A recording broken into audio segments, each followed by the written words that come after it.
अस्सलाम वालेकुम. कशी आहो सगळी. उम्मीद आहे की सगळी बेस असाल.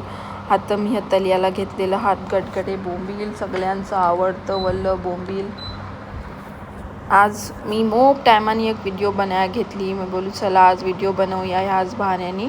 आता ह्या बोंबीलचा हात तर मला इंडियाशी माझ्या कझिननी घेऊन आली होती येताना. तर ते आता मी मसालो लावून ठेवले. त्यानं आपलं मच्छीचं कोकणी मसालो जो येतो तो लावून त्यानं मॅरिनेट करून ठेवलं होतं. अर्धं मी बनवलं आणि अर्धं बोलू कवा तरी बनवीन. तर आज त्यानं फ्राय घेतलं. आता मी चावराचं पीठ घेतलेलं आहे. मी बोंबीलचा हात तर चावराच्या पिठात कोट करता. तर चावराच्या पिठात कोट केलेला हात. काही लोक बेसन पण लावतात, रवो पण लावतात, पण मला चावराच्या पिठात जे एकदम क्रिस्पी होतात ना तर मग पसंत येतात.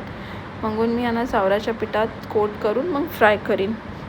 उम्मीद आहे की तुम्हाला व्हिडिओ पसंत आली असली तर लाईक करा, चॅनलला सबस्क्राईब करा, शेअर करा. तर हे सगळं बोंबील आता कोट करून झालं तर मग त्यांना आपण फ्राय करणार आहोत. जुम्मा बाजारशी आम्हाला मांगन मिळली होती. ती मांगन मी पहिलेच फ्राय करून ठेवलेली आहे. आज एकदम कोकणी ऑथेंटिक खाणं आहे. दाल धान आणि मच्छी फ्राय. अजून काय पाहिजे. तर आम्ही लोकांचं हात ना मट्टा राईस यूज करता. जो थोडं जाडं असतात, आपलं खाडीच्या भातासारखं दिशाला असतात.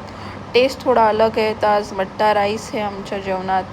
दाल आहे आपली जी बगारी दाल असतं ती, आणि तळलेला मावरा. तर सगळ्यांनी जॉईन व्हा जेवायला. उम्मीद आहे की तुम्हाला सगळ्यांना व्हिडिओ आवडली असली तर लाईक शेअर सबस्क्राईब करा.